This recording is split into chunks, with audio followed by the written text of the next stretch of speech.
proud to be hosting this event tonight for Origin, a project that we've been very closely involved with.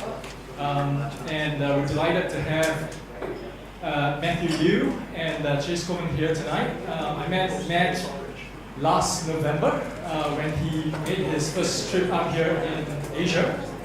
And we connected over drinks at one of the events. And Matt sort of told me about what he was trying to build. And it got me really excited because I also happen to be an investor in one of the ride-hailing companies. I won't sort of mention names, but there are only a couple of them. So you can sort of count in your fingers, which are the couple of them they might be. But I've also witnessed firsthand some of the problems that decentralized ride-hailing companies are facing. And when Matt told me about his plans and what they were going to do with blockchain, I found it to be very exciting. And obviously shared that idea with my partners, and we're very grateful that Matt and his team chose to work with us to help them on their journey to building a platform and building a community. So we're very happy to have all of you here tonight. I know it's Friday night, and you've taken your precious time to come and hear us. I promise that this will be fun, and it will be a great learning experience, if nothing else. And I know we've run out of beer, but we will refill those pretty quickly. So without further ado, I'm going to pass the mic over to Jehan. Where's Jehan? Jehan is the founder of Kinetic Capital, one of the shops that operate in the crypto space. He's a very seasoned and experienced investor. So he was one of the investors who participated in Origin's early rounds, and we've invited Jehan here to share his perspective with us. Thanks a lot. For those of you who don't know me, my name is Jehan Chu. I'm the co-founder and managing partner of Kinetic. We're an institutional platform for crypto and blockchain based here in Hong Kong. Really grateful to Spartan for welcoming us, and obviously Origin. Really interesting to see the desk space. It's a great space. We're definitely going to come back and use this later. So I don't really have a whole lot to say. I kind of want to get out of the way and let Matt and the team talk a bit more. But just to kind of give a bit of my own perspective and our perspective from the Kinetic standpoint about why we invested in Origin. It went back to actually when they came out here, I think to Hong Kong. They were kind of traveling around, and we got a chance to really sit down with them. And at that time, there was a lot of noise in the crypto space. At that time, there were so many projects that were doing the rounds, and they were doing roadshows. They were coming out, telling us about their ideas, their white papers. Everybody's kind of waving their hands, a lot of smoke. And the thing that really stood out for me about Matt and the rest of the Origin team was really the experience. And I think for all of us who are looking at the crypto space and the blockchain space, as we all kind of get longer in tooth, and as we all kind of mature, our pattern recognition starts to mature and sharpen. And the things that I think have allowed Origin to continue to thrive and grow is experience. Now, from our perspective, we've invested in over 100 companies in this kind of last year and a half. And the ones that really stand out, I think now that the tide is kind of going out, now that the ICO space is really starting to kind of be tested, is the experience of the founders. And because the Origin founders come from internet, they've been successful at building companies before, those are the real qualities that I think will separate successful crypto space companies from the ones who will drop away. And there will be definitely kind of casualties along the way as crypto begins to grow. And I think that was really the experience of them having kind of built companies, built successful companies, and really looked at the entire life cycle of what it actually means not to build a crypto business, not to build a blockchain business, but to just build a business, to manage proper P&L, to manage teams properly and think about kind of growth, to manage tech development teams, and to actually ship product.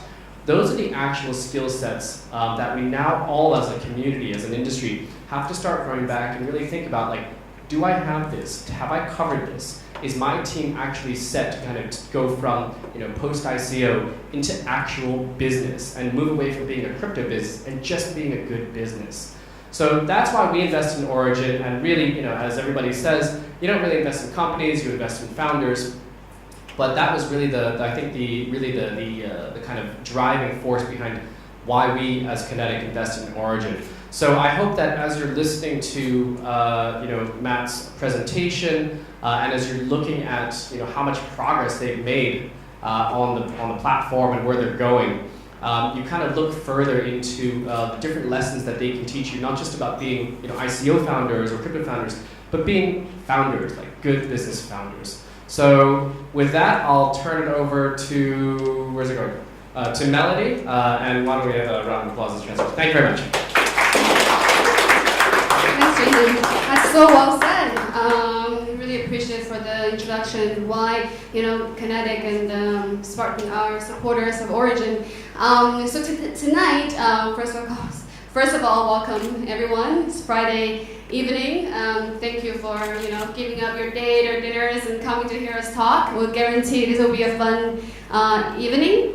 So tonight I'm wearing two hats. I'm Calvin's partner. I'm a co-founder of Spartan Group. We have business offices in Hong Kong and Singapore, and we're a token fund, and we have an advisory business as well. And the second hat I'm wearing today is we're actually Origin's partner, and we're deeply involved with the company, and we're responsible to help the company to build a strong presence in Asia. We had a lot of discussion of why Asian market is so important for crypto networks and for Origin protocol. Asia has seen probably in the past decade, faster growth than many other markets in the world. The Asian consumers are ready and a lot more receptive for new ideas, products, business, technologies. Asians are, I guess many of you are probably aware, we love trading, we like taking risks. So not surprisingly, we now are seeing 75% of all crypto trading is happening in Asia. All the top exchanges are Asia-based. You have BitMEX, I think everybody has heard of them. They made waves and headlines in international news by moving to one of the most expensive buildings in Hong Kong due to their early success. So we really believe Asia is extremely important. Also, Asia is extremely dynamic. Think about we are in probably the most expensive and most advanced economy in Asia, in Hong Kong. There are a lot of the smartest financiers here. But how about Indonesia, right? How about the Philippines? How about Malaysia? How about the Bangladesh? These frontier markets. All these people are still lacking the basic infrastructure, and they haven't caught up with the Web 2.0 market like China has, or Hong Kong, or Singapore has. So we truly believe crypto will change how internet is built and how users will interface with the internet in these emerging markets and frontier markets. So we believe in the adoption in Asia. That's why Asia has been really the front and center of Origin strategy, and I congratulate all of you guys being in the center of all of it. So today, I want to, we want to take the focus back and really focus on what we want to talk about, which is sharing economy and building a true peer-to-peer network. So any of you can give me a definition of what you think sharing economy is? And everybody used some of it, right? Everybody has experience with it. What do you think? What is sharing economy? Sorry for picking on you, sitting right in front of me. Shared economy, I think I will just explain it in the other way around. We have already seen, like I come from a traditional banking background and now into the crypto space, right? But this space is entirely different. It works more, the sharing of economy is right from sharing your experiences to working together within the community, right? So the community is more important, and that's where I think the shared economy is. Right. Yeah. So when you are, experiencing a sharing economy service or product, who do you interact with? Okay, so I Do you think interact with the initially platform, or do you interact with the user directly? What is the first point of contact you interact with? Yeah, so in the traditional economy, there is intermediaries and stuff, right? So now the decentralization, or whatever you want to call it, so there's more democratic. Okay, you're Yeah, so. so you have already finished my talk. Oh, So sorry. I guess what I'm trying to say is that the existing platforms, Right. the user's first interaction is always, the giant monopolies, right? Exactly. You, as a user, you don't really have a real peer-to-peer transaction, Exactly. whether it's payment or whether it's either rulemaking, whether it's incentives. You always are interacting with Uber or Airbnb, which are monopolies or companies. Well, we don't call them monopolies yet. We want to call them, platforms. And we interact with the platform, and the platform interact with the other side of the marketplace. So that's what sharing economy 1.0 is. So today we want to talk about sharing economy 2.0, and I want to bring it to home even closer to China. I know a lot of you probably haven't really experienced how sharing economy companies or services are like in China. So I start by maybe giving you a short overview of some of the companies that are very prevalent in China are working in this space. So Ziru, I put 5 companies here, and they're all in the housing and transportation space. The reason why I picked these 2 spaces is I believe they consist of 50 to 70% of disposable income for people who live in first and second tier cities these days. So Ziru and Beike, the blue one, they are doing property management. They retrofit apartments and they sublease them to renters. They're kind of like WeWork, but for living, for residential. Didi, of course, I believe everybody recognizes that logo. Mobike and Ofo, they are bike sharing companies. So the reason why we want to talk about sharing economy companies is, for me, they really are so profoundly changing how we live and work, and they're taking so much of our data and our life and our private assets and asking us to share with people in the community. So other than I cannot think of anything like any other platforms that as personal and as impactful to our lives as these sharing economy platforms. So I just want to take Didi as an example.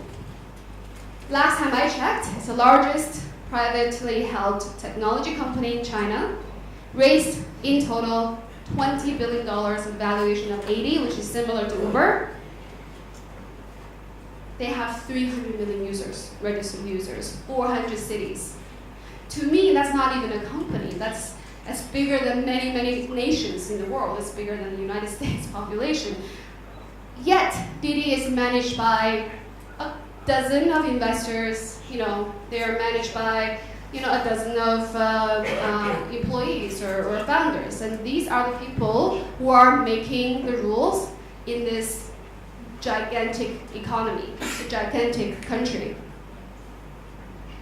Yet, the rules are no longer working very, very well. I don't know whether people have paid attention to the latest news about Didi in China. There had been, in the past 2 years, dozens of incidents that people reporting drivers are harassing female passengers.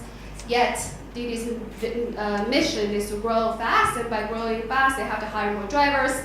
So they turned their eyes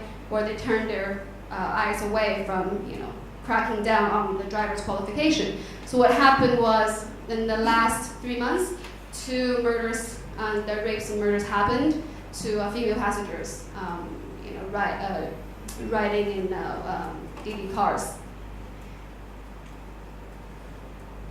So what we want to think about, there are a lot of questions now after this incident happened. People are questioning why such a platform that people trust so much failed us in safety measurements, in passenger service. As we really believe when a few individuals, a very concentrated small group of people have so much power, they will make decisions that is important for them instead of they make decisions that right for the masses, for the users. But DiDi, is not alone. It's really not an independent case for one company. Almost every single private or public corporates have the exact same problem. It's just for sharing economy platforms, when these companies are saying, sharing, you're opening up your homes to strangers, lending your cars to people you've never met, we're sending your loved ones in a car that we should be able to track with our GPS, or we should be able to check the background references of these drivers. It's when that kind of profound impact that these platforms have, then we really have to take a closer look at who are the ones making the rules and whether they're making it with our best interests at heart. So even, so not only the users are losing controls, or they're no longer the rule makers, even the entrepreneurs themselves are also being hurt in this scenario. I don't know whether you remember the logos we shared on the first slide. We had Mobike, we had Ofo, the darlings of China's sharing economy companies. And what happened after the crazy growth they've had in the last few years and the international expansions, Mobike was sold, forced to be sold. The founders, of course, didn't agree, but they didn't have any choice. Ofo just had a default on payment of a bike factory in China. They're being sued. And Ofo has pulled back from almost all of their international cities. So what we're seeing is entrepreneurs are also losing control. But why is that? Why the incentives are so not aligned?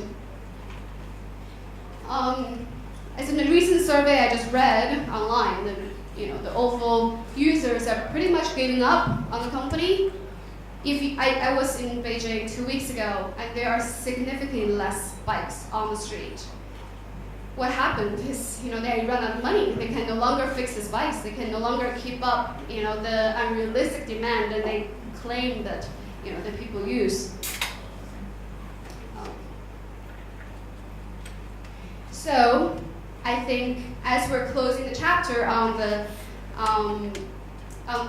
bike sharing companies, we're seeing another problem that are raising the Chinese market is just when I was in China, I met this girl, and she told me, have you realized, in the last month, the rent has increased by 20% in 1 month?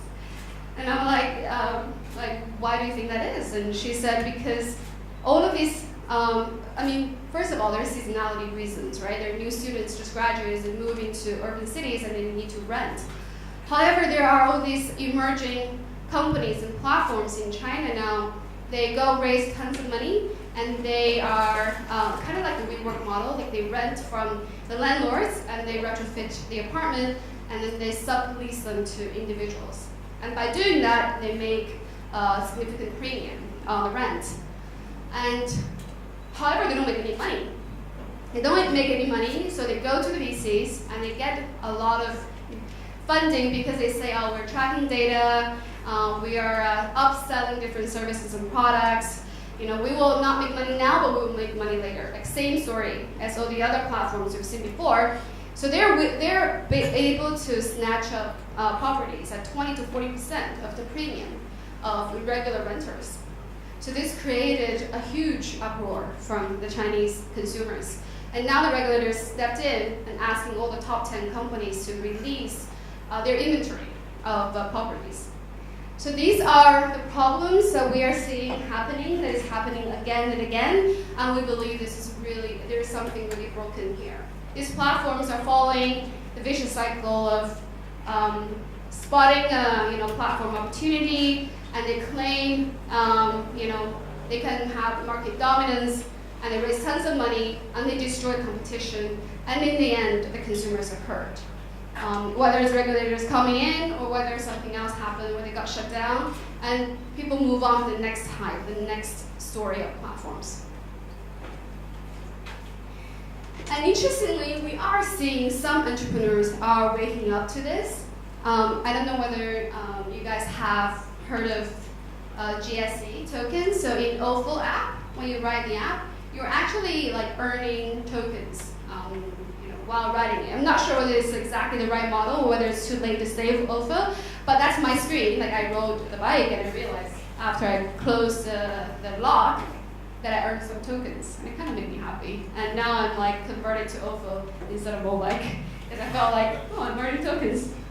So now I would like to invite Coleman from Origin to take even a deeper dive in how this all happened. Sure. Yeah, thank you. I'm Coleman from Origin Protocol. Apologies in advance. I'm really jet lagged, so I'll try to keep this simple and to the point. So I wanted to talk about how we got to the current situation that Melody just described. And we can start with something I call the original sin of the internet. So the internet was intended to be open, distributed, and democratically governed. The creators of the internet understood that a network without one of these attributes was not going to be optimally beneficial to humanity. Protocol choices and design choices, such as client to server versus peer-to-peer, led to wide-scale centralization of services and data. These were unintended consequences of protocol design in the early days of the internet. Lack of payment and identity protocols led to advertising and data collection becoming the way internet companies make money. So when people talk about the original sin of the internet, what they're talking about is protocol choices that led to things like banner ads, pop-up ads, email spam, and then eventually sophisticated, wide-scale surveillance of internet users. An early proposal to try to eliminate email spam was something called hash cash, where users had to submit a proof of work payment to send an email. And although this didn't make it into the email protocol or become widely used, it eventually made its way into Bitcoin. So currently, internet-based marketplaces are centralized and monopolistic. Two-sided marketplaces and sharing economy marketplaces are particularly guilty of this. Two-sided marketplaces suffer from a cold start problem. What this means is that getting demand from buyers or sellers is really, really difficult when you're starting out. And two-sided marketplaces have to do both at the same time, get demand from both buyers and sellers. Two-sided marketplaces are notoriously hard to build. They're really, really expensive to build. So companies like Uber and Airbnb have taken billions of dollars in venture capital investment and spent it on expensive marketing and incentive programs to get people to sign up for these platforms on both sides. So if you take a look at any category of these two-sided marketplaces, there's usually a regional monopoly. And I'm going to try to explain some of the reasons why this tends to happen. So the first is the first mover advantage. So the first marketplace of its kind in a given region usually has a pretty big advantage over subsequent entrants. And one of the reasons for that is, they're tapping into and they're servicing an untapped source of demand. This combined with the network effect of buyers wanting to be where sellers are and sellers wanting to be where buyers are leads to a runaway winner-takes-all outcome and thus a monopoly.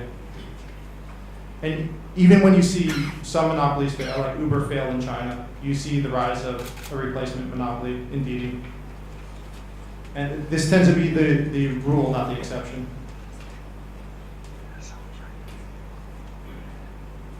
So centralized ownership of data allows companies to build moats, blocking competitors and locking users into these platforms. The reason why they are able to build these moats is because these marketplaces tend to become monopolies. They're really powerful, large companies. And because of the way the internet is designed, most of the user data is going to just a few just the servers owned by a few companies. So they get to hoard mass amounts of valuable user data. And what this moat allows them to do is keep users on their platform and keep competitors away. And this is not only a defensive measure, it's also an offensive measure. So if you take a look at Uber Eats, it was a fairly late entrant into food delivery service, but they became really, really dominant really, really quickly because they had access to Uber's massive and valuable treasure trove of user data and user accounts.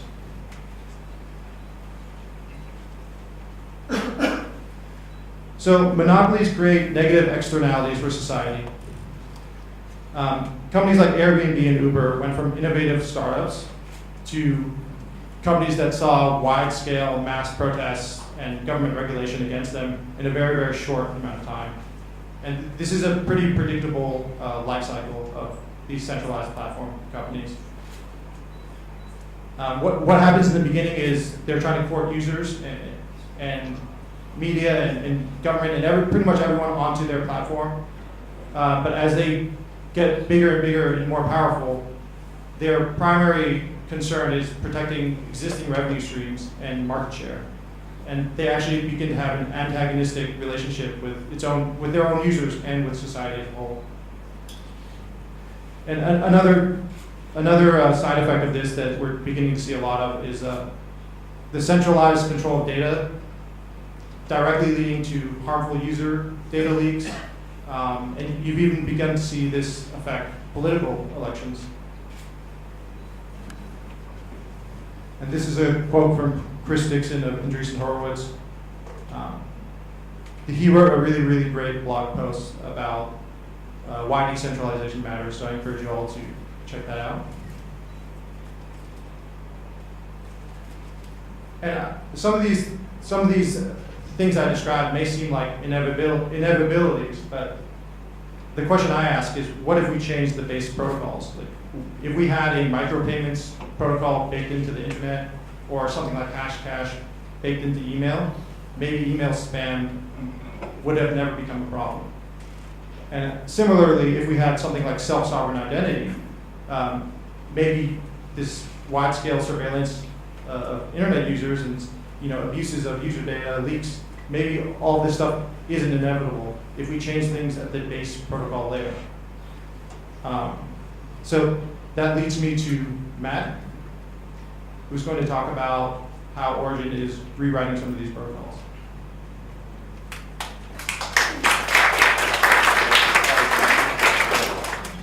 Thanks a lot, Coleman. So just to do a quick recap here, tonight, thus far, you've heard from Calvin, you've heard from Jehanna and Kinetic, and then Melanie talked a little bit about the Asia narrative, the current Asia narrative, and how the sharing economy is actually having significant problems here at home for everyone here. And then Coleman talked a little bit more of a higher level, the theoretical reasons and some of the causes that have led us from way back in the internet when everything was truly decentralized to today's current state of affairs, where there's a lot of value aggregation into these monopolistic powers. Yes, they do deliver a ton of value. They've created brand new services like ride sharing, like bike sharing, like home sharing, but now they're also at the cusp of their own disruption. And so here at Origin, we'd like to do our small part in bringing the sharing economy from 1.0 era to the 2.0 era. We'd like to figure out how we can bring the internet to a more decentralized place, allow for more peer-to-peer commerce, the way that it was originally intended to do. So specifically, at Origin, we want to enable many different decentralized marketplaces to be built all around the world in various different verticals. So again, it could be in home sharing, it could be ride sharing, but it could also be in contractor services.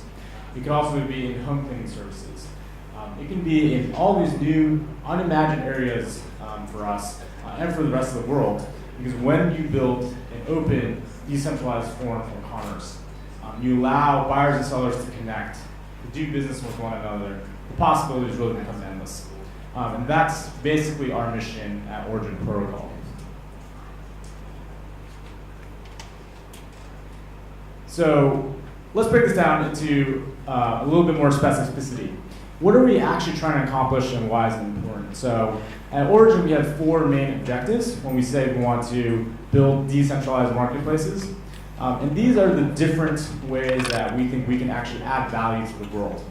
There's 2 large categories. There's the financial incentives that we think we can build and bring to our users, the buyers and sellers, the app developers, the broader ecosystem. And there's also this access to goods and services as a new form of value creation that doesn't exist today. So let me address the former. So what is this financial incentive I'm talking about? Well, there's 2 ways that we believe having decentralized marketplaces benefit the community. First of which is very, very obvious. You can take away the transaction fees that are currently being charged by all these monopolistic players. So a company like Uber will take 25% of the take, even before adding on additional charges like the safe rider fee and other extraneous fees. Airbnb is significantly better, but still charges somewhere between 8 and 16%. A company in the United States that you guys may not be aware of for dog sitting and dog walking, believe it or not, called wag.com, takes a very, very modest 40% of the transaction fee. Right? That's absolutely absurd.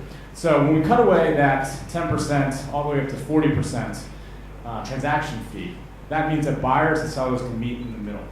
Buyers and sellers can each take a piece of that 10 to 40% and bring it back home with them. They're economically happier by definition, and they're much more viable in conducting their business. So this is the very first thing that we believe we can do by enabling buyers and sellers to connect directly without the need of a DD or a Mobike or an OFO. The second reason, also related to financial incentives, is all around this new world of crypto-economic incentives that the blockchain promises. The other way to think about this is the better than free business model.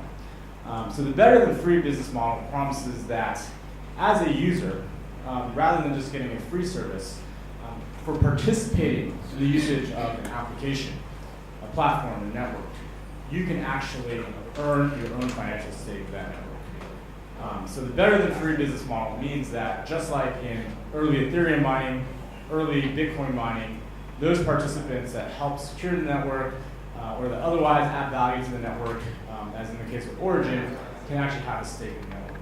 The first 100 drivers for Uber, they're either still driving for Uber or they've been pushed out because they're not making enough. The first 100 hosts on Airbnb, sure they've made money, but they don't have stock in the company like the Airbnb founders, early employees, and venture capitalists. In these new crypto economic systems that are open, that are decentralized, that invite all people to participate, again, looking at Bitcoin mining, Ethereum mining, there are many, many more players that can participate and have a stake in those early networks, which means that incentives are aligned. Going back to what Coleman was saying about the S-curve, many of these preceding platforms we've seen in the closed internet, they're very aligned with their early users in the very beginning, and then at the end of the S-curve, they're extracting value. The same is true with the developers that they're trying to attract in the beginning to build on their platform, whether it's the Apple App Store, or Google, or Facebook. But in the end, they're actually marginalizing and taking control over many of those development partners. But if you start in the beginning with the right crypto economic systems, you incentivize individual buyers and sellers, you incentivize dApp developers, you incentivize marketplace operators and entrepreneurs to all build a new form of open commerce. Everyone's working for the same thing and incentivized in the same way, then that dangerous end for the S-curve will not happen. Everyone will grow together, and everyone will have the stake of that network that they're building together. That's something we very strongly believe in at Origin. Now let me shift gears to the second half of the value equation we're trying to provide. This is all around access. A lot of people here in Hong Kong, where we're based in the United States, Western Europe, take for granted that the goods and services we have are available to everyone else. That's actually not true. There's many places in the world where there's censorship, there's banning of everyday goods and services that we take for granted. But at Origin, we believe we can promote open and free commerce. We can open up these categories to other parts of the world because in a decentralized world, they're much, much harder to be targeted by oppressive regimes, people trying to censor freedom of speech, freedom of religion, freedom basically to do business the way that we want to do. There are many, many examples in countries like North Korea, for example, or certain Middle East countries where this is particularly relevant. Finally, this is our last part of our mission. There's actually 2 billion people in the world right now that are unbanked. They don't have credit cards, they don't have WeChat Pay, they don't have Alipay, they don't have Apple Pay. A lot of them don't have checking accounts or savings accounts. That's just about a third of the people in the world, just shy of a third actually, that are not as privileged as you and I, to have the financial systems, the stable currencies, the wide financial support networks for us to engage in the global economy. However, these 2 billion people now, fortunately, many of them do have cheap Android phones, and they're able to access the internet for the very first time. They're still bartering potentially or trading in fiat currencies, some of them which are very inflationary, very deflationary, that make them very hard to use. But they're starting to get a glimpse into the world that we're currently living in. Now is actually an opportunity where they may actually leapfrog some of their broken financial systems. As cryptocurrencies and blockchain technology becomes more mature, these people are going to be able to access these digital economies without permissions from their broken governments and broken banks and broken financial systems. But they still need a way to actually use and consume their new digital currencies on their new Android phones. And this is where we believe we can play a part. If we can build these decentralized marketplaces that can merge all over the world, especially in areas that are not as privileged as here in Hong Kong or where I live in San Francisco, in the United States, we believe we can allow buyers and sellers to trade with each other in certain markets, potentially for the very, very first time on the internet through origin-enabled marketplaces. This is a very ambitious goal. This is not something that we have achieved yet today, but something that we believe in for the next 5 years, 10 years, 20 years. And this is one of the reasons that we're extremely motivated to do what we do. Okay, so now we know why what we're doing is important. What is it that we're actually building, and how are we going to accomplish that mission? How do we bring out the sharing economy 2.0? So Origin, really what we're building is we're building a technology platform. This technology platform, at a very high level, has 3 main constituent parts. At the bottom layer is the infrastructure layer. These are our smart contracts and the protocols that represent different types of behavior. I'll go into some examples of this later, but things like identity, things like reputation, things like escrow. How do you actually develop marketplace functionality, not in a centralized system, but in a decentralized way on the Ethereum blockchain and IPFS? So that's a foundational layer. But as many of you here will probably know, blockchain technology is still nascent. It's very hard to use. Many software engineers around the world actually are not familiar with the technology. They're not very well versed in building dApps. We haven't seen very many successful dApps. And so in between, we're creating a set of developer libraries, the first of which is our JavaScript developer library called Origin.js. This will make it easy for all the developers in the world to be able to interact with the blockchain in IPFS. You talk to any software engineer, probably 98% of them know how to use JavaScript. So if you know how to use JavaScript, we'll abstract away much of the difficulty and allow you to build your marketplace on the blockchain. Finally, we're also building the UI layer, so the dApp layer. Dealing with cryptocurrencies and blockchain technologies, as we started building out our own prototype application, we realized there are very unique user experience challenges. Many mainstream users don't actually care about the ideals of decentralization. They're only going to care about the end value that we create. Those 4 things that I mentioned previously. But to do that, we need to create a seamless user experience that is as good, or potentially in the future better than what users are experiencing today. Unfortunately, in the decentralized world, in cryptocurrencies and in dApps, these user experiences are still currently broken. They're inferior compared to centralized applications. And so we're doing our part to push forward in this area, break new ground, and hopefully set an example so that many of our partners that want to be building on top of our platform, as well as just other dApps in general, unrelated to marketplaces, can actually benefit from our learnings and help bringing these decentralized products to the masses. This next section, I'm going to talk about a couple of our recent product breakthroughs and innovations to give you a little bit more color as to what are some of the pieces in the platform. It's not entirely comprehensive, but I'll just highlight some of the more interesting pieces. So earlier we talked a little bit, just very briefly, about identity. Identity is extremely, extremely important. This is the foundation that allows for trustless transactions in the future, right? So if I'm a buyer and seller, I need to actually know who my counterparty is. This is easy to do in a centralized way. It's much harder to do in a decentralized way. How do you actually create that trust? And so the way that we're doing this at Origin is we are pushing forward on the ERC 725 standard. ERC 725 standard is proposed by Fabian, who's also the creator of ERC 20, probably the best known standard in the space. Also the MIST browser and Web3. And this open standard is now being adopted by a number of partner companies. We just launched ERC 725 Alliance, which has a handful of companies all pushing forward on this. But the idea is you have self-sovereign identity. This is your identity on the blockchain associated with your Ethereum wallet that you can port between many different applications. So all Origin-enabled partner applications, a user will be able to take their single Ethereum wallet, do identity verification, then take that identity across multiple applications. Beyond that, which is an even more compelling story, is other companies that may not be dealing with marketplaces, if they're also using ERC 725, can also leverage that same identity. And what this means is that this collective network of partners working together, we're able to create shared network effects. It'll make it easier for users to use applications because you don't have to sign up for a dozen different new accounts. And we'll also make it easier for developers to acquire users because these users have much less friction going forward when they're using dApps. Next, one of our recent accomplishments at Origin is the introduction of a new decentralized messaging protocol. So this messaging system was built by one of our star engineers, Yupan. Yupan was actually one of the co-founders of PayPal from the Internet 1.0 eras. And he was also the first engineer at YouTube and helped create many of the early success for Web 2.0.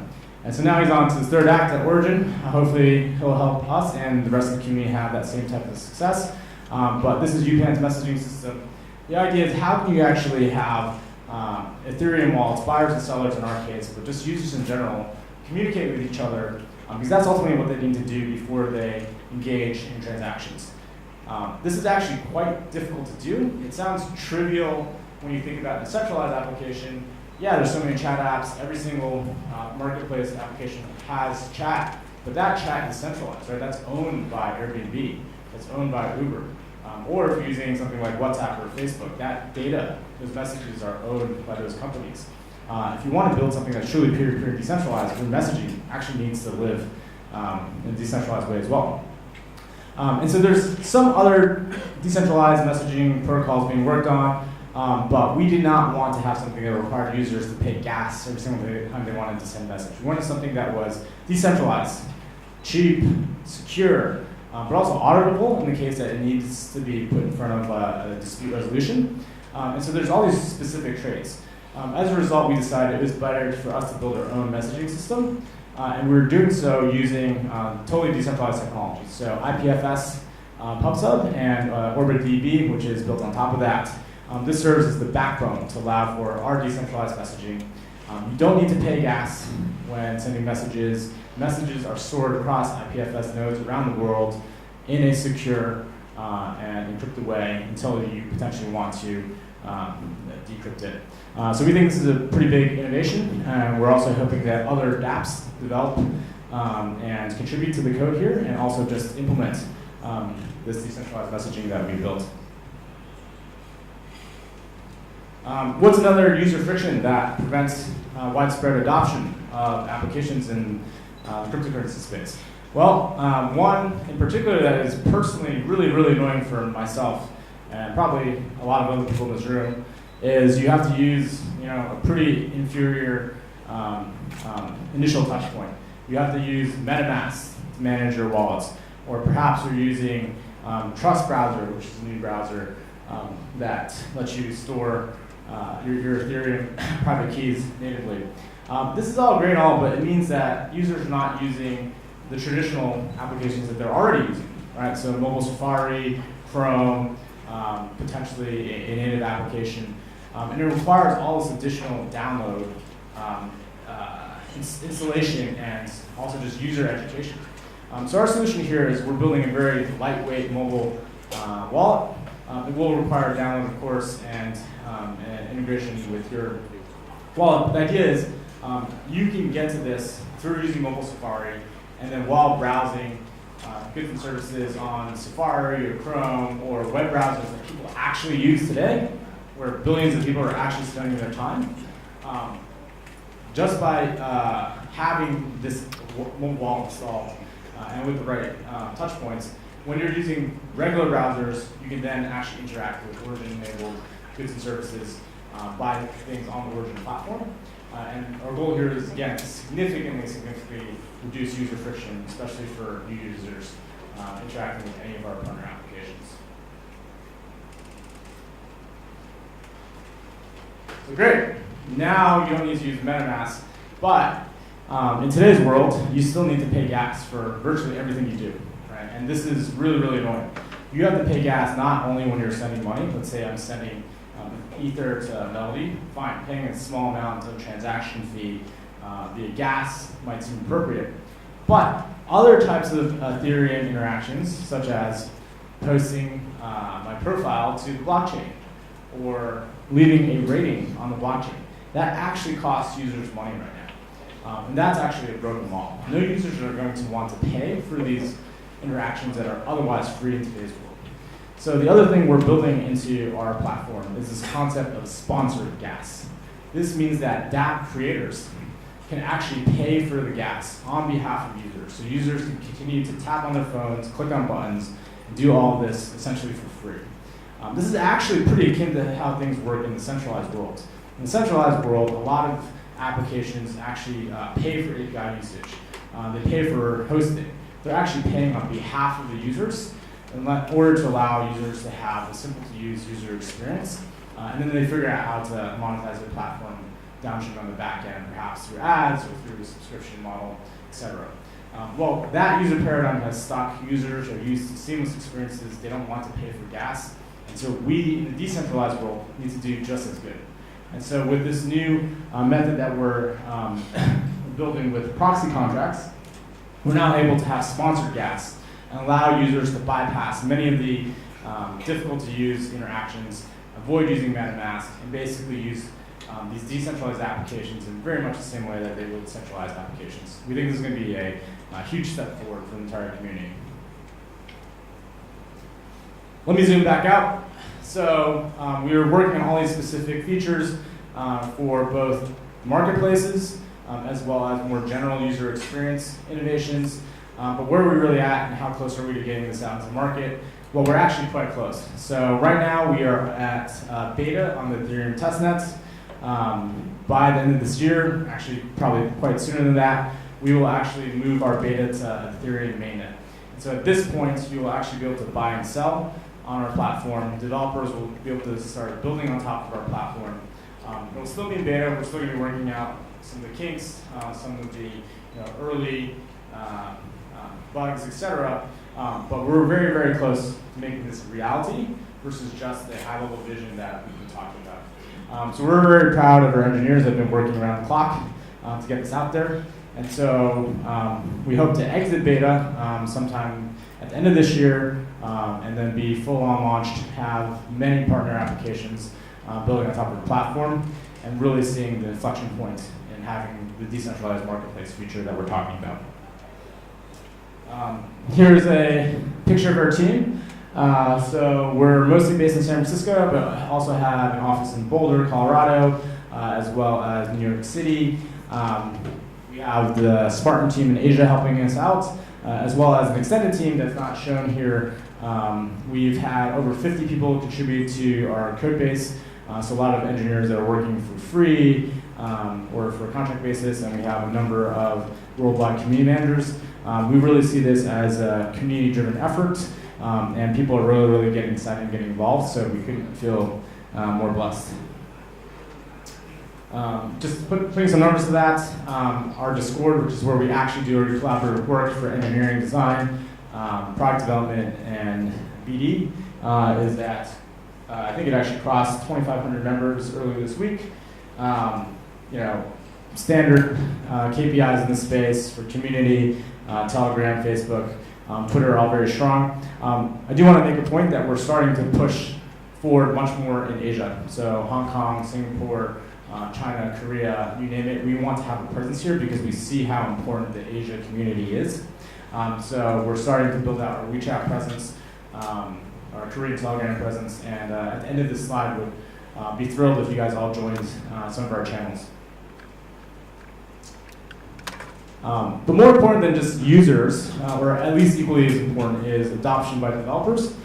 So based on, even at where we're at in this beta stage on testnet right now, we have over 40 letters of intent signed by various dApp developers in the space.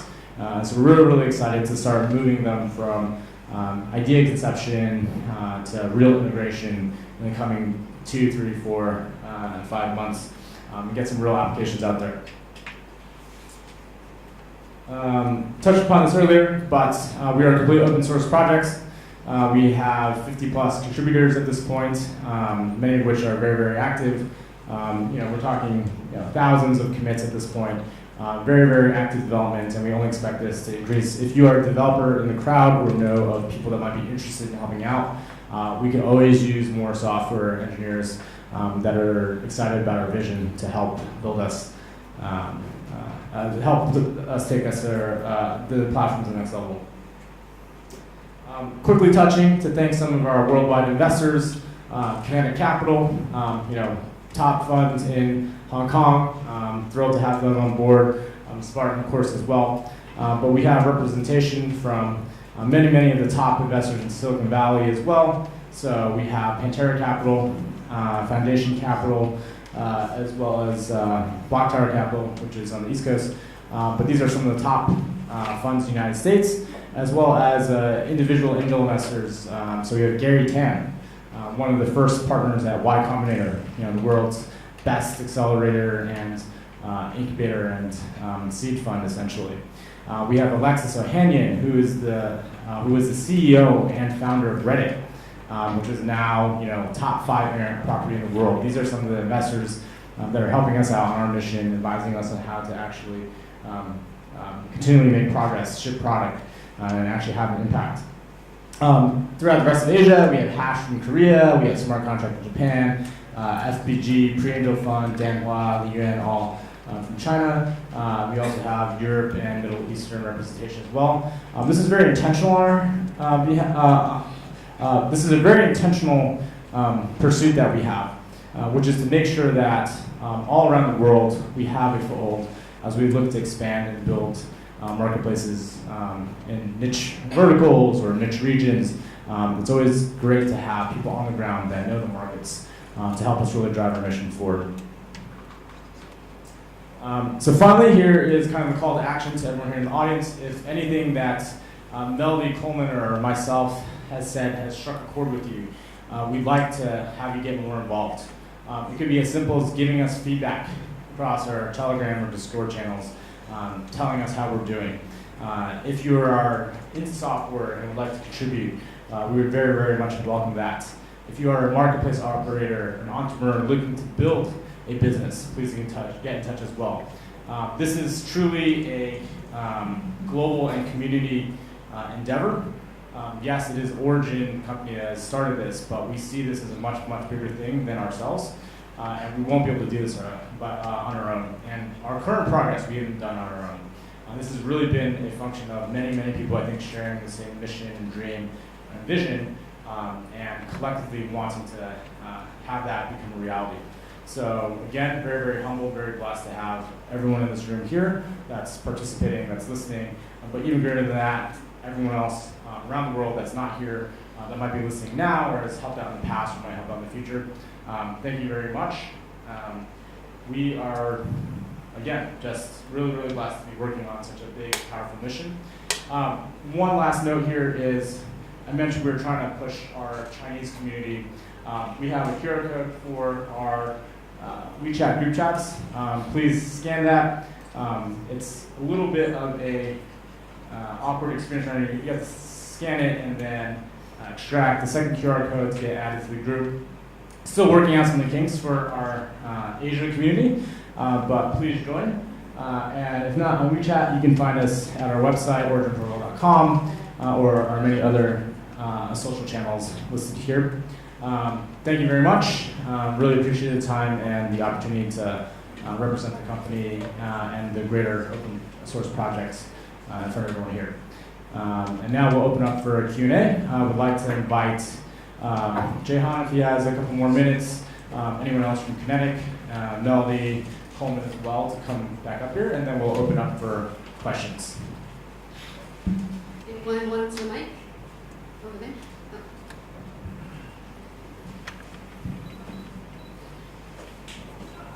Yeah, so I go first. I got two questions. First, you mentioned that transaction fee. So, how much are you charging for that? So us as a platform, we are Yeah. not charging fees. So, where are you getting revenue from?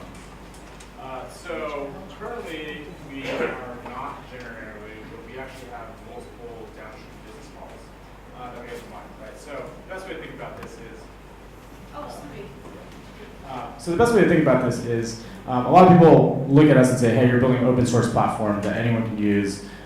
There's no business model. How can this ever actually be meaningful, right? And so I can point to many cases in the past where Linux is open source, right? And then Red Hat came as a for-profit company to monetize on the work that the same people did to build Linux app, right? And you see the same thing with, let's say, like MySQL or like MongoDB, right? These open source projects can actually develop, have for-profit entities that develop very strong businesses, like multi-billion-dollar businesses, multi-billion-dollar market cap businesses.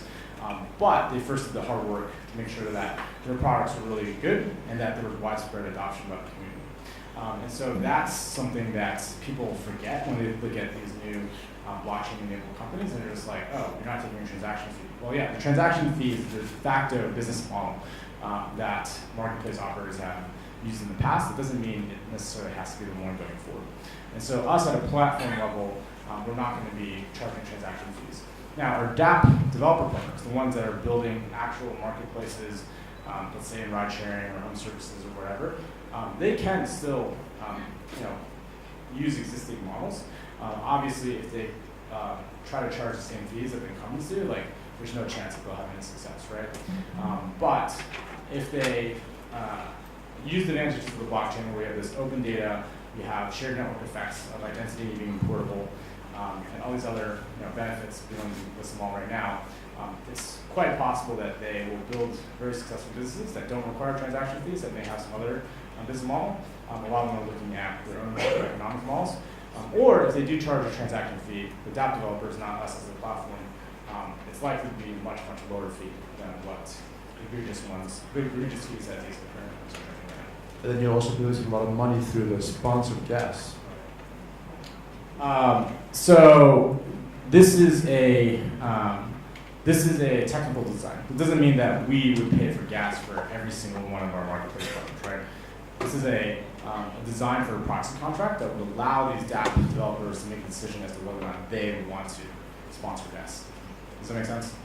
No, sorry. Okay, so we're building a platform, right? We have developers that will be building on top of us, right? Just like in today's, existing web world, there's hosting services and databases and programming languages like Python or Ruby or whatever it might be, and there are applications built on top of that, right? And so an application developer, let's say Uber right now does not charge a user for like tapping a button and updating a profile information. Right now, if you're trying to store your information on the Ethereum blockchain, that user has to pay gas. And so we are basically coming up with a model, we have already come up with a model, that allows the new Uber to say, hey, I don't want to have the user be charged by the Ethereum network to do these very basic transactions. I can pay on their behalf. Just like today, Uber actually is paying data center costs, right? They are, there's a lot of hidden costs with what they're doing. So it makes it much more similar to the existing model. It doesn't mean that Origin as a company is going to be paying for gas for thousands of application developers that are building on top of us, right? It's a technology design. It's not a charity. Thank you. Yeah.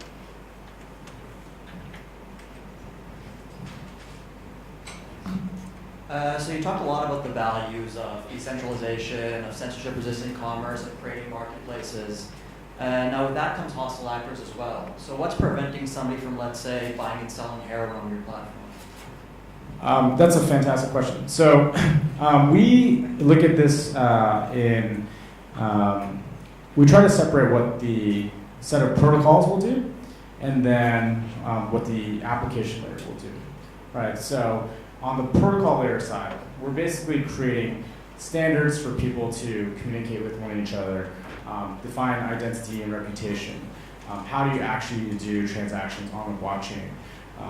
And on the protocol side, since everything is open, since the blockchain is available for everyone to use, there really isn't this concept of like dealing with legal versus illegal activity, right? So this is an open network, just like SMTP is the email standard.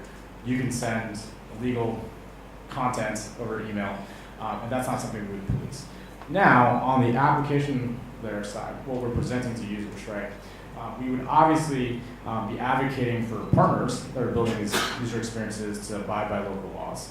And any applications we build ourselves, right? So we'll have kind of like a meta search application for all different types of goods and services on the Origin platform.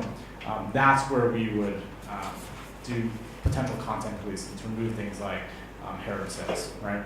And so the truly malicious actor could basically submit information to the blockchain, just like they can send ethically challenged emails, or they can upload illegal content to the BitTorrent network.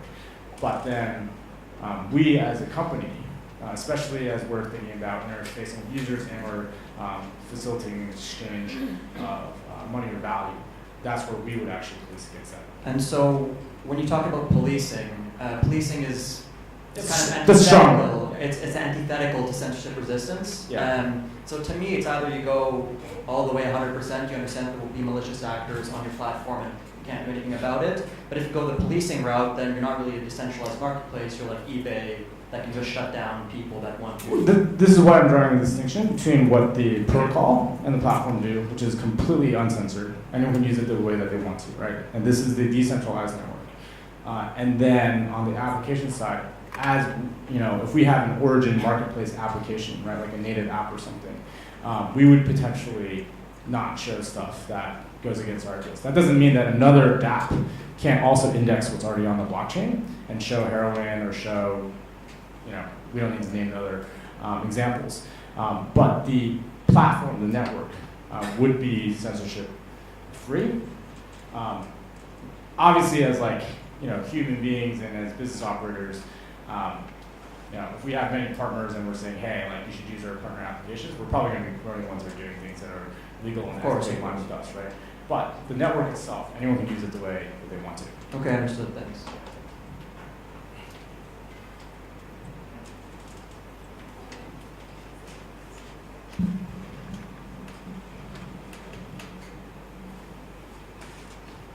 Thanks for that great presentation. The question I have was, you mentioned that most of the end users don't really care about the ideals of decentralization. They care more about the end value that you provide for them. So for me as a user, what's the value add for me to use, say, an Uber that's built on Origin versus a centralized Uber that could theoretically, innovate faster and easier? Yeah, so I'll let Melody speak to this as well because she cares a lot about user experiences in e-commerce. But the short answer is, unless we actually do deliver real value, right? And in the Uber example, it's probably going to be can you actually make it cheaper and can you actually get drivers onto the platform because drivers make more money? Then no one's going to want to switch, right? The other thing to think about is we're not talking about this being day one, right? We're not saying, hey, we're launching Origin platform, Uber's going to die, Grab's going to die. That's actually very far from the truth. These companies are doing really well right now, at least from a user growth and revenue standpoint. Profitability is questionable. But this is a longer term vision, right, than, hey, in the next few months or the first year. And in fact, the Uber use case itself is probably the most challenging, right, because that involves real-time routing algorithms, GPS, a lot more complexity than, let's say, a Craigslist example or even an Airbnb example. And the blockchain and IPFS can't yet support high TPS transactions per second. You can't actually build decentralized Uber today. But we can build the foundation so that in a couple years, you can build decentralized Uber. And if you believe that the technology will scale, and that transactions will increase, and ease of use will increase, and gas or other equivalents will go down, then if you can get through all of this, I kind of call it the decentralization tax for the next couple of years, the end result, if you can enable true peer-to-peer ride sharing, means better prices for both sides. I think that will become a situation where then people will start switching. But let Melody speak to that. Right, so I've been thinking a lot about this, like how do decentralization actually will happen, how the adoption will happen. Like you said, right now the infrastructure is still very premature. We don't have the same speed and the same experience as centralized apps. But I do believe, of course, dominant players, they don't have incentive to change. But there will be the third player, the fourth player. They see what has happened, in the past decades. They've seen how the platforms are, changing the balances of supply and demand because they raise so much money. Like they squeeze out all the competition in the market, and the users, customers, drivers in the long term, they will actually lose out, right? So you see OFO is changing. They're incorporating the tokens. You see there's actually another blockchain-based Uber in Singapore just launched called Tada. They already signed up 2,000 drivers, and I actually personally used it in the last week. Of course, there are not nearly as many drivers coming into the platform, but when I got one and I asked him why, he said it's much cheaper. They don't take as much fee. Grab now takes 20%. And this Tada, that takes like pretty much zero fee if it's cash. So I think, and my other theory is also, I don't think there will be a killer app that's gonna, change the way people use or interact with products and services. Like Matt said, I think they believe in, an application or service will solve real world problems. They believe in really good user experience.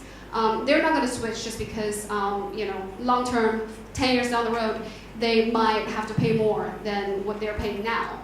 So that's not how I think decentralization will happen. Like what I think will do is decentralized applications will realize what might happen, have a bit of the, sort of idea of, what has done before will happen to them. So these kind of fourth or third players in the market, or even the new up-and-coming entrepreneurs, they will start to incorporate elements or components of decentralization, whether it's identity.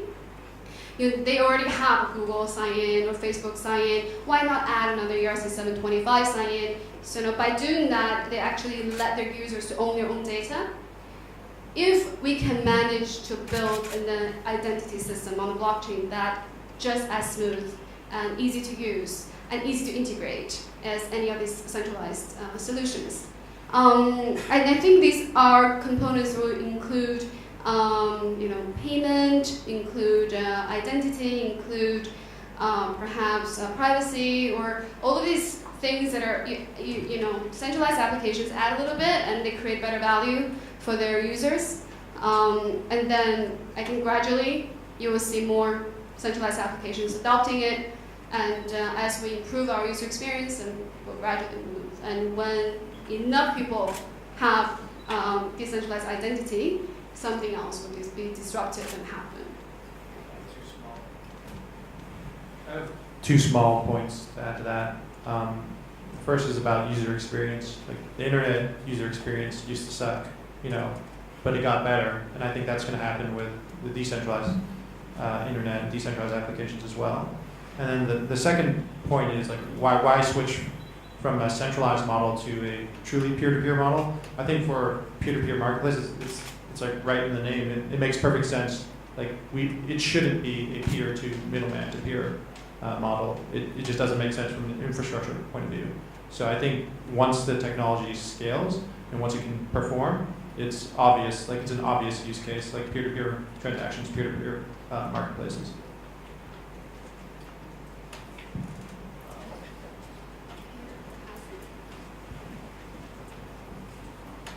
Thanks.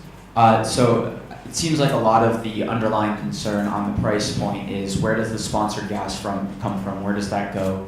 it's very important as far as convincing people to move to a decentralized network. How do we lower, the sponsored gas costs for both the developers and for the end users? So at that point, there's an element of risk when you use Ethereum, right? There's a third-party risk. There's significant reliance on the underlying there. I mean, EOS seems like a pretty viable competitor, but beyond that, you seem very close to, you're very thoughtful on how you actually remove using sponsored gas on the messaging system, right? I mean, people don't want to be paying gas every time they send a message. Why not just go all the way, use full economic abstraction, paying like in a non-Ethereum, to pay in some sort of ERC20 token, and completely decrease your reliance on the Ethereum network, re-incentivize people to keep using the platform more, and actually decrease the whole cost of the network. Is that something that, fits into a longer-term roadmap? Is that something you've considered? How do you kind of evaluate that? Yeah, so that was a lot of questions wrapped up into one, so I'll try to break it up. So I think the first question around, how do we think about sponsored gas and remove user frictions? It's a first step, right? And so with everything that we're prototyping and innovating at Origin, we're inviting other people to build on that as well. And we're also planning to do a lot of more active effort ourselves. And so this first experiment with sponsored gas is really like, is it even possible, right? How do you actually do this in the confines of the Ethereum system while still being reliant on many Ethereum nodes to validate transactions and broadcast out, the current consensus, right? And so this use of a proxy contract is really just to say, hey, a dApp developer or Origin can actually sponsor that gas cost for these set of interactions. Obviously, this is the beginning of a much bigger idea, right? And so if we can figure out how to make this much broader, and so that it becomes a generalized practice for dApp developers to do this, then I think it's going to be a huge win for users. And there's a lot of complexity though, right? Number one, gas is still really expensive, right? And so our dApp developer is going to want to pay. I think the reality is there's still many advancements in Ethereum itself that need to happen before this will be truly viable. But it doesn't hurt to have us build one layer, right? And say, assuming gas costs come down, just like in the centralized world, API usage costs are much, much lower than what they would be on Ethereum, right? These computational costs or storage costs or hosting costs, all this backend infrastructure in the centralized world, it still costs money. It's just that it's completely abstracted away from the user, and on a per unit basis, it's much, much cheaper, right? And so Ethereum itself needs to mature, right? If Ethereum, which is working on many different scalability solutions for higher TPS, for lower gas fees, for higher computation, plasma sidechains, et cetera, to make things much, much more scalable. If that doesn't work, then it's likely that, assuming we're still in existence, we're going to have to figure out what will be largely scalable and largely free to the user. I don't really know what that will look like in a few years. Currently, we are still betting on Ethereum because it has the largest developer community. It has many of the smartest people working on it in the space. And to a certain extent, we are still a little suspect of some of the other technologies like EOS or some of the high scalability blockchains. Right? Many of them are still not even at alpha stage. They don't have testnets. They just have different consensus algorithms or approaches. And I think Vitalik said it best when he said there's the blockchain trilemma, right?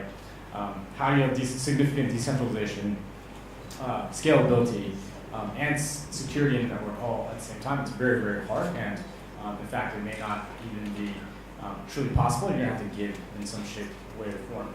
And so that's a likely reality that we have to deal with now and potentially in the future. And we're okay with that trade-off for now because we want to build on something that's launched the mainnet, that has developer support, that's getting constant progress. If Ethereum turns out to be the wrong blockchain, a year or two from now, we still will have made a ton of learnings on what to build on our marketplace platform. And if we really had to switch to, let's say, EOS or one of these new blockchains that is compatible with Ethereum EVM, you can still run your smart contracts on a different blockchain. That might be a possibility, right? But we're not ready to make any claims or bets in that area, and right now we're on board with Ethereum. The Ethereum Industry Summit's tomorrow in Hong Kong. It's free for anyone who wants to attend. So you guys can see Vitalik and all the Ethereum core guys there. Ask them your questions. Just thinking about the scalability question and also actually solutions that are even, I mean, there's large solutions and there's small solutions, and actually there's a whole raft of companies that are trying to solve this in their own ways, including Origin. And it's interesting to see all the innovations coming out of the space. I just learned that actually one of the companies that we invested in called Connext API, they started off doing this kind of like ERC20 credit card kind of payment thing, and then they pivoted because some of their kind of payment channels got shut down. In the course of developing their solution, they developed something else, which is basically a payment channel solution. And they just launched it in production, like I think about 2 weeks ago. So they're working with SpankChain, which, hey, SpankChain. And they're actually going to be presenting tomorrow because they actually have a live payment channel solution for micropayments in production that they're going to be kind of sharing. So I think there's a lot of innovation that's coming out, and I think that ultimately we probably will go to a phase where a lot of the gas costs for applications will kind of go away one way or another. But I think it's all about the different types of innovation that are coming from all different areas. And interestingly, it's not actually from the large kind of quote unquote scalability solutions. It's from the other way around. It's from applications that are actually trying to solve consumer problems and backing their way into kind of like payment channels. So yeah, it's pretty interesting. So keep an eye out for this. I think he's speaking at 6:10 tomorrow. Thank you for such a comprehensive answer, guys. Appreciate it. And also I want to point out, when Matt, I don't know whether you guys understood, it took me a long time to understand what the protocol has actually accomplished, the Origin protocol actually has accomplished. The screenshots you've seen, the decentralized messenger, the decentralized wallet, these are essentially they built decentralized WeChat and Alipay baked into one, right? You can actually take any browser and turn that into a crypto-enabled browser. I think that's very revolutionary, and we haven't really seen anything like this, right? All the other applications I've seen require download of their native app, and it's very difficult for any third-party developers to incorporate that component. What does that mean is, now, I don't think, when we met a few months ago, this wasn't even in the plan. We kind of started this because we are users as well, and we are consumers. We're we can't really use, there's too much friction in using anything that developed by the dApps. So we developed this API enabled, it's easy to integrate components that any centralized application can use. They can plug it in tomorrow, and they opened up the decentralization world to their own users. I felt really excited about these features that you just saw, and if you really want to learn how it works, I would love it to show it to you guys. How easy it is to convert your browser just to open up the decentralized world. Use your browser, any browser as a window. So I think we never really know what kind of components will come across when we're trying to reach that end goal, but I think we came up with these things right in the last few months. Any other questions? Right, you guys are not hungry, huh? We have pizzas waiting outside. Thanks for your presentation. So around the concept of user identity, I was wondering if you could talk a little bit about how you view reputation coming together. For example, would I be able to take my hard-to-earned 4.9 star Uber rating and over into Origin's kind of peer-to-peer marketplace in some way?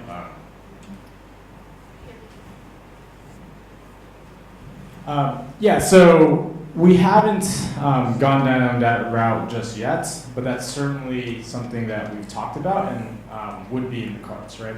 And so for what we're doing at Origin, and I think what many other developers will want to go towards is, how does the user maintain more agency and control over their data, right? So it isn't necessarily that I want all of my information to be published publicly to the blockchain for everyone to see, right? All my Amazon purchases and ratings, every single Uber ride that I've taken, every single XYZ purchase or ABC conversation.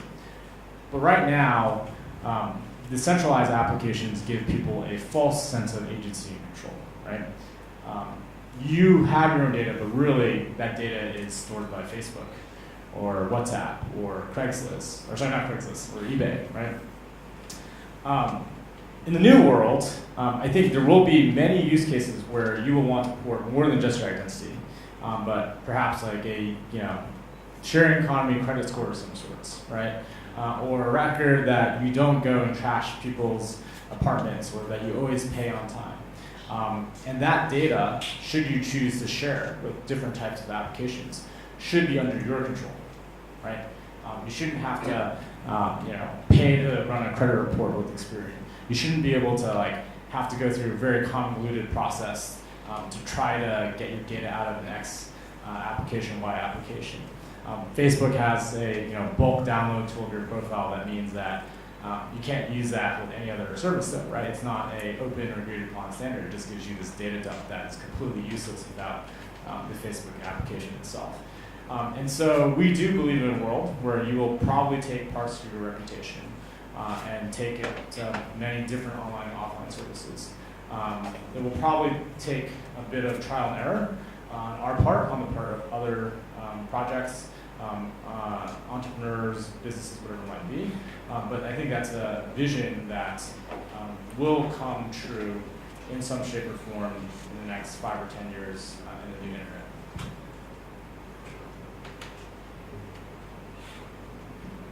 I saw on your slides some really world-class VCs. How much money have they given you, and how much equity did you have to give them? We have information published publicly about what we've done fundraising. In general, we're not going to be talking about any future investment opportunities or token sales or any of that stuff, so I just want to set expectations there. But thus far, we have raised about $38 million from various venture capitalists, angel investors, cryptocurrency funds, other institutions. So that's currently the state of what we've raised thus far. And we did a very not so traditional raise. We actually made the raise extremely wide investor base. Like we try to spread it among, I don't know how many investors we have, like 700? Yeah, we have close to 800 different unique investors. And we definitely don't want to follow the same vicious cycle that we talked about. The VCs, controls have the ability to take over a protocol or a company that they currently have. And also, just one last comment there, which is we would try to make it global to start, and also limit the amount that any one particular investor would potentially have.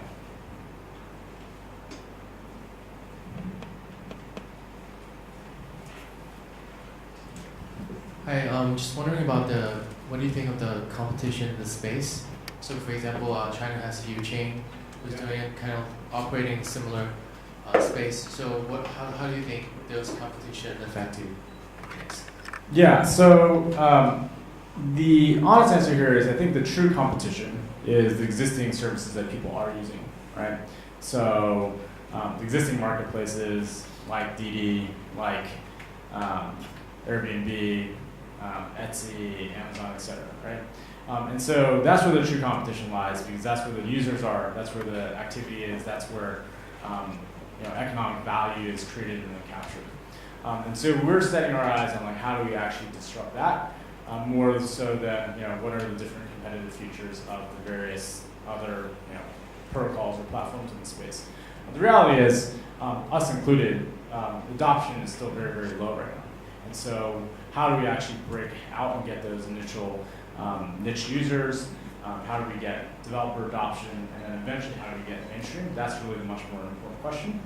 Now, to address your specific question around, okay, what are some of these other players working on? I think we're all kind of in the same general space in terms of what is the vision of using the blockchain and distributed and decentralized technologies to break into this market. However, all approaches are vastly different, right? It basically stops at the website, And if you look at the code, product approaches, market, marketing strategies, how we're going to attack the market, it's all completely different. Time will tell if we or any of our competitors or if any of us at all have any traction, right? Because they're just so vastly different approaches. So again, I think the right thing for us to focus on, as well as some of the other projects in the space to focus on, is like how do we actually get real usage?